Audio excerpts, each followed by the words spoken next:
And I'm so grateful we're starting a brand new month with a brand new theme from the Centers for Spiritual Living. This month's theme is Advocate for Freedom of Thought. That's wonderful, isn't it? It's more than just let's use this in our own lives. Let's advocate for freedom of thought for everybody. Wouldn't it be wonderful if everybody awakened to the infinite presence and power that's within us and used it for good? What a place this world would be. We're in the process of recreating it, co-creating it. And so the value of the month is creativity. And today's talk is about free to choose how to use it. The divine intends freedom for us, says Ernest Holmes. But the very fact that we have creative thought and that we are real individuals presupposes the use of our creativeness in more than one way. Have you noticed that there's this wonderful, intelligent, creative power and presence in the universe, and people use it all different kinds of ways? We are here to use it for good and for good alone. And we are here to awaken humanity to its spiritual magnificence, aren't we? We start with our own because we forget. Have you ever noticed that sometimes you forget how free you are? That sometimes you forget how divine you are? Do you know that you really, truly are divine, spiritual beings having these beautiful human experiences? Isn't it fun? It was great. Reverend Mike and I loved going down to Center City again to watch the parade and to hear Patti LaBelle read the Declaration of Independence. That's wonderful. Never heard that before. It was great. We love being down there. We love the parade, so many ethnicities and lifestyles, and everybody was represented, and just being with one big happy crowd, celebrating freedom, celebrating what our country can be. We're working on that. And then we went to the American Revolution Museum, and that was great. We saw Washington's tent. They wouldn't let us in. That's okay. I think he had a rough time in there, but thank goodness that he did what he did with his amazing men. So there is a creative intelligence that operates at all times in this entire universe. This creative intelligence operates within each and every one of us. And sometimes we are creating intelligently with it, and sometimes we're not.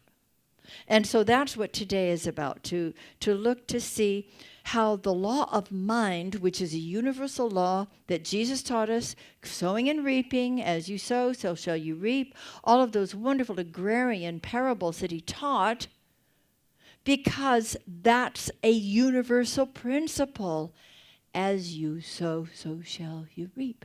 As a man thinketh in his heart, and a woman thinketh in hers, so are they. So am I, depending upon my belief patterns. And I need to look at them from time to time. And not just take it for granted that I think it's all shiny inside. Because we're all still working on waking up to this indwelling power and presence. Becoming present to the power. And then the awakened mind is at choice. Don't you love being at choice? Isn't it a whole lot better than thinking that we just have to go along with what they say? Who are they, anyway? I've often wondered that. Well, you know, they say at this age, such and such. Excuse me, that's not part of my belief system if you hadn't noticed. And so we are at choice. We have the ability to look to see what kinds of beliefs have I inadvertently accepted over my life? What's kind of hanging out in my subconscious mind that's not serving me well? Because I have the ability to transform that. It's like a spiritual alchemy. This beautiful presence and power within us is always, always at work to elevate us as soon as we align ourselves with it and say yes, yes, yes.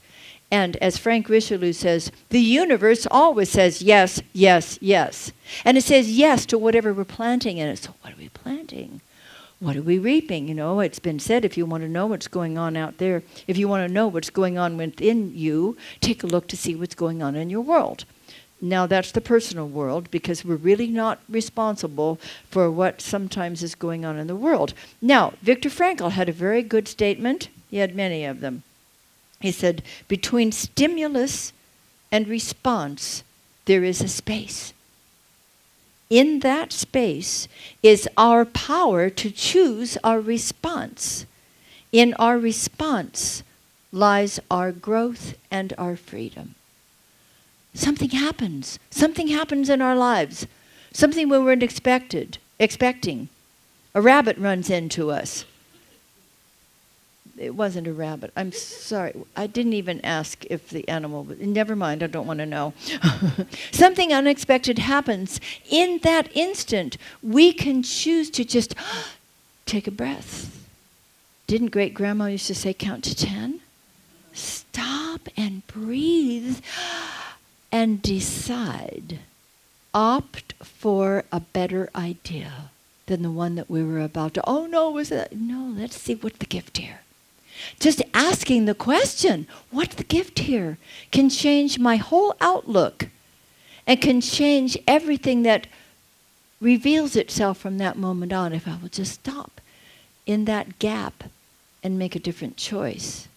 Then I can also look to see, what have I accepted as beliefs that just didn't belong to me? Right now the kids are upstairs. It's not the whole group of Fun Day School kids, but they're very good representatives, aren't they? They're upstairs learning, as I did growing up in this wonderful teaching, that there is only one presence and one power, one life, and it's God's life, and that life is flowing through me right now and flowing through my family and my friends and my teachers and all my people in my life. When I begin to realize that as a child, I tend not to forget it the rest of my life. And so they're learning about their roots. They're rooted in the divine. And they are also learning about their wings.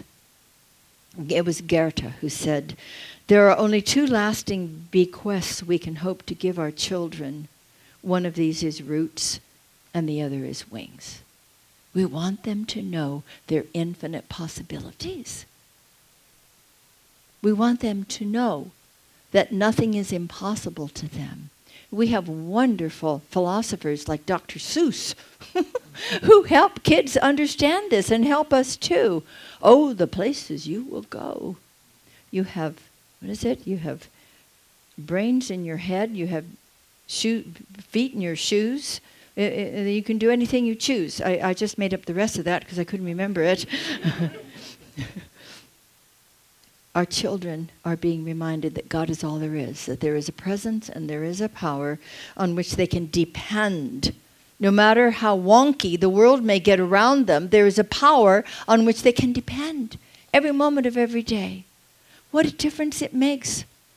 I remember people asking me, occasionally they still do, you grew up in this teaching? Why, you never had any problems, did you? I said, excuse me, I was a teenager. You know? And I would go to my beloved Dr. Barnum, my Barney, my teacher, my mentor, my second papa, the spiritual leader in our center in Redondo Beach, and he would always get me straight again.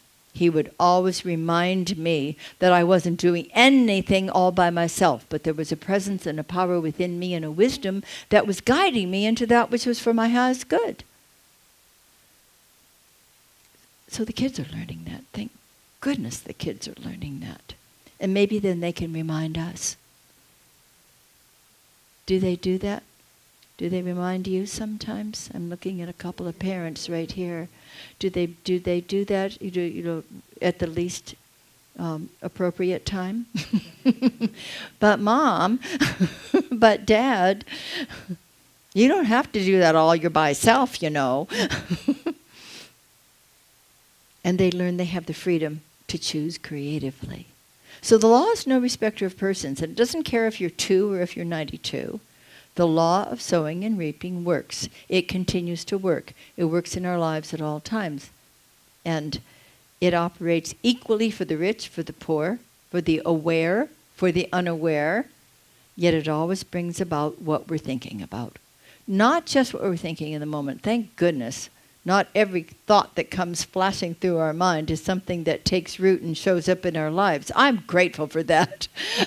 But the things that we accept and embody and give fuel to, those will ultimately result in a way that we can recognize them. Now, this wonderful early teacher, Emma Curtis Hopkins, she had come out of Christian Science and had been a very important part of the work of Mary Baker Eddy. And then she went out on her own and actually developed seminaries in Chicago and in New Orleans. And she was called the teacher of teachers. And even our Ernest Holmes, the founder of Science of Mind, had studied with her. And she has this wonderful phrase, awareness is curative. You know, if we become aware of something that we've been believing that wasn't very productive, it wasn't very conscious, it wasn't compassionate or creative or powerful, we can say thank you rather than, oh, how could I have... No, let's not go there. Thank you for the gift of awareness. I'm aware now that I had a belief in me that's been operating for many, many years that never was true, but it's having a negative impact on my life and on my world and maybe on my family. I'd like to change that. I have the power to change it. And I have the power within me, that fuel within me, the fuel of faith, that divine presence that knows exactly how to make a difference. So as we realize we have inadvertently misused this wonderful law of mind, it can begin to make a major change. And we are always changing. We're always evolving. We're always becoming more aware. Now, we weren't conscious of something. That doesn't mean we were stupid. We were ignorant of that. Ignorant is not a bad word. It just means I was ignoring it. I didn't yet know. I hadn't yet understood. When I was a child, I spoke as a child, and then I became a man, a woman, and now I see more clearly. So we're grateful for those awarenesses. We are grateful for understanding patterns that are ready for us to change because we're free to choose how to use this wonderful law that we've been given. Ernest Holmes said, court the presence, that loving presence of God, and direct the law. That means know who you are as an individualized manifestation of that one beautiful life, and know that all the power and all the presence, all the possibility is right here where each of us is, and then speak our word of truth for good. In the beginning was the Word, NRK, and Hologos. In the beginning was the Word, and the Word was with God, and the Word was God, and the Word is God. When we speak our word, we're using the same creative, intelligent power that the universal uses when God is creating planets and mountains and people and rabbits and children.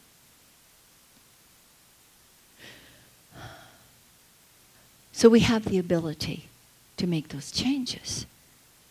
We become more aware. And we all have patterns of belief we wish to change. You may not be aware of what they all are. How can we if they're on a subjective level until they give us the gift of emerging? And sometimes how we discover these patterns is that we see them in someone else and we're criticizing or judging them. Oh, I might not have recognized that in you. Did I not have it somewhere within myself? That's a big frog to swallow, isn't it? But it's an important one. It's important to recognize that I may be projecting something. If I didn't have it within me, I wouldn't even recognize it in another person, would I? I would see the wholeness and the perfection of every person I met. I'm looking forward to that day, aren't you? Where we no longer have judgment. Instead of judgment, we have discernment. Because discernment is spiritualized judgment. And it might mean, I can see that's fine for that person, but not for me.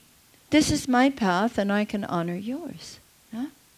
And I like that very much. And I really am doing my best, as we all are, to move away from judgment, even within my own mind temporarily.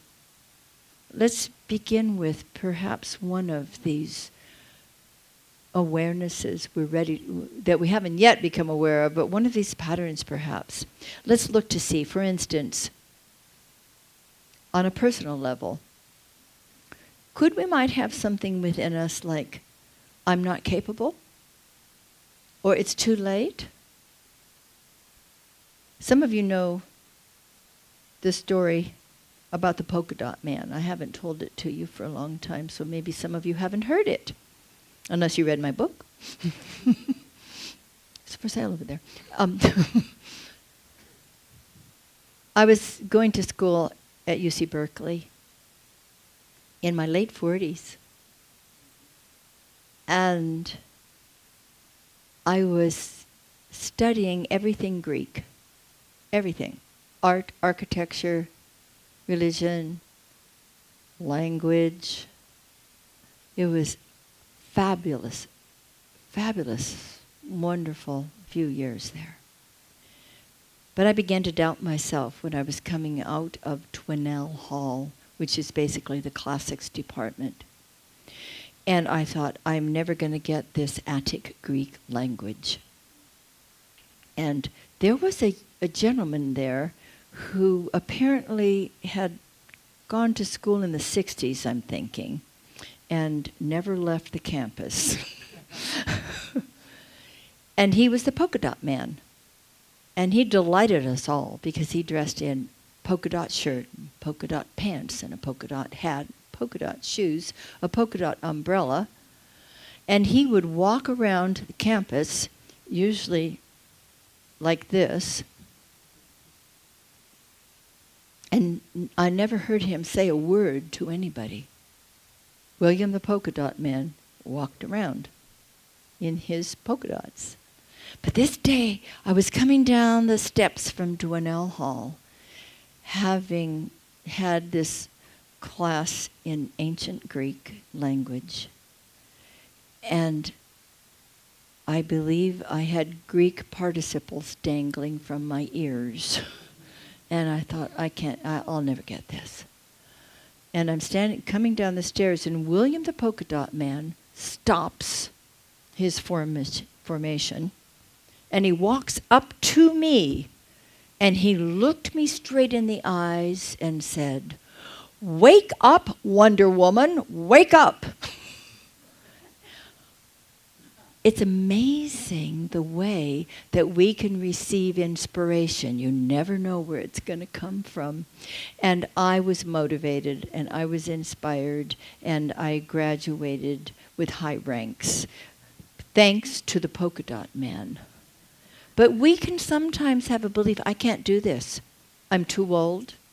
I didn't have enough of this, or I had too much of that. Do you know that some of those beliefs or something like that could be lurking within our subconscious mind? Could happen.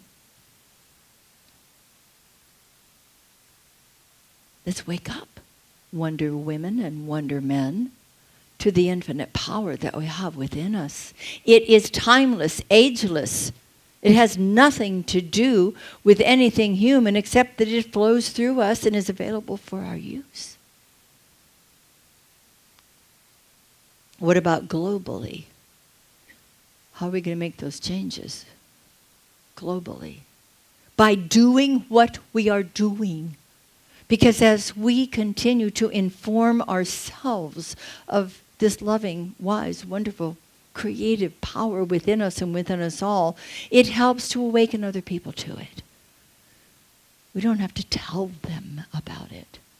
I mean, I have a license to preach, and I do my best not to. Let's just live by example. Let's show people how our lives can improve by aligning ourselves to the loving, divine, wise, creative presence and utilizing the law of mind for good in our own homes, in our own communities, and eventually in the world itself. It was Margaret Mead who said, "Never doubt that a small group of thoughtful, committed citizens can change the world. Indeed, it is the only thing that ever has. We've got to stop believing we're powerless. It's not the truth. By ourselves, without the recognition that we're divinely guided and inspired, perhaps we'd have a hard time doing anything by ourselves. But as soon as we get realigned with the truth of our being, there isn't anything that we can't do and accomplish. Our Centers for Spiritual Living is a very forward-thinking organization. We are happy to be, grateful to be a part of these centers all over the world. You've heard me speak about my friend who has the beautiful center in Ukraine. They're in South America and in Africa and all over this country and even in that strange place called Canada up above us. Well, spirituality in action is the theme for this entire year. And there are some, at least 2 or more of our centers in Southern California that have gone down to the border. And this is an interesting note that I received. Highlights stands up for immigrant children. It turns out that our leader sent this to all of the ministers, that this is from Highlight. You know, Highlight's the children's magazine. As a company that helps children become their best selves, curious, creative, caring, and confident, we want kids to understand the importance of having moral courage. Moral courage means standing up for what we believe is right, honest, and ethical, even when it is hard. Our company's core belief, stated each month in Highlights magazine, is that children are the world's most important people. This is a belief about all children. With this core belief in our minds and hearts, we denounce the practice of separating immigrant children from their families and urge our government to cease this activity, which is unconscionable and causes irreparable damage to young lives. This is not a political statement about immigration policy. This is a statement about human decency, plain and simple. This is a plea for recognition that these are not simply the children of strangers for whom others are accountable. This is an appeal to elevate the inalienable right of all children to feel safe and to have the opportunity to become their best selves. We invite you, regardless of your political leanings, to join us in speaking out against family separation and to call for more humane treatment of immigrant children currently being held in detention facilities. Write, call, or email your government representative. Let our children draw strength and inspiration from our collective display of moral courage. They are watching. And this was sent by Dr. Ken Gordon for us to share, if we chose to, with our communities, and it felt like the right thing to do. It's not a political statement.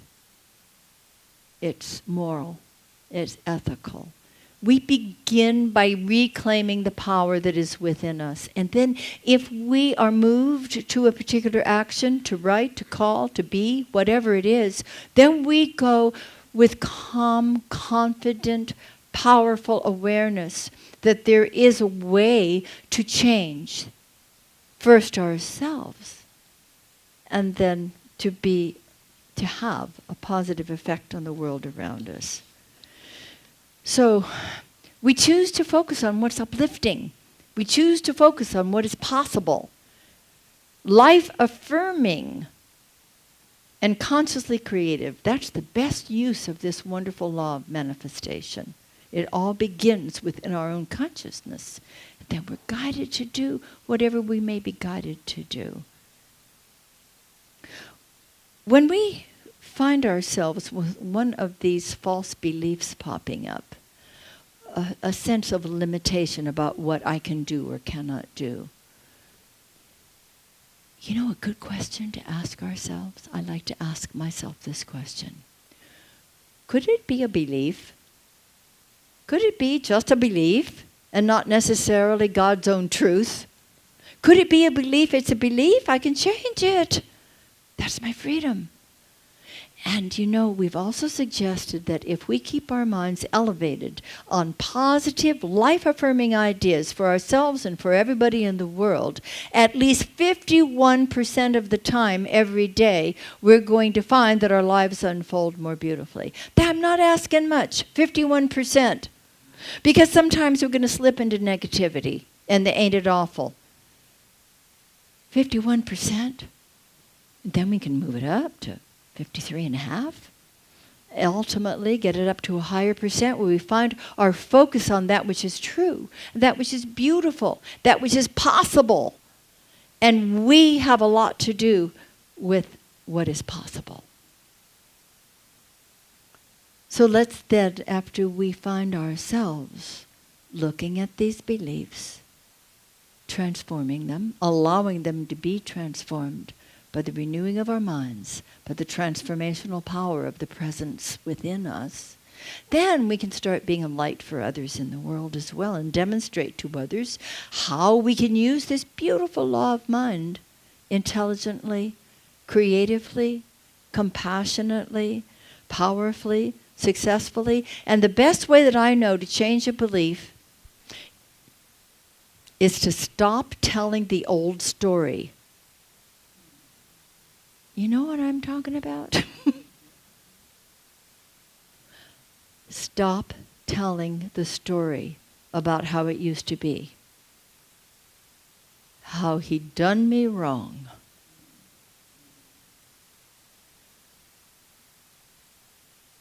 An organ recital is what they call that for someone who's had a lot of surgeries, right? Don't tell the story anymore. You know why? It's not that it just might annoy people, but more importantly, it's because you may be creating more of the same. Why is it that I had 4 alcoholic husbands, someone might say, and the one I'm married to now, he drinks like a fish? Would you like to look at your belief system? And maybe stop telling the story. Let's create a new story. Please, together, let's create a whole new dream for the world. As we create a new story for ourselves, let's create a new story for the world. Let's have it be a world of harmony. Let's have it be a world where people are cooperating with each other instead of competing. Let's have it be a world where we truly care and we show how much we care about each other. You and I have the power to do that. You know where the power is? Point to your heart, please, because that's where it is. We all have it within us. It's God's power. And I am ready for all of us to be moving forward into this beautiful new heaven on earth that we're creating. Co-creating. So will you say with me, I make clear conscious choices. I bring healthy, abundant, wise and loving results. I use the creative, intelligent law of mind intelligently. And so, my beloveds, beginneth our lesson.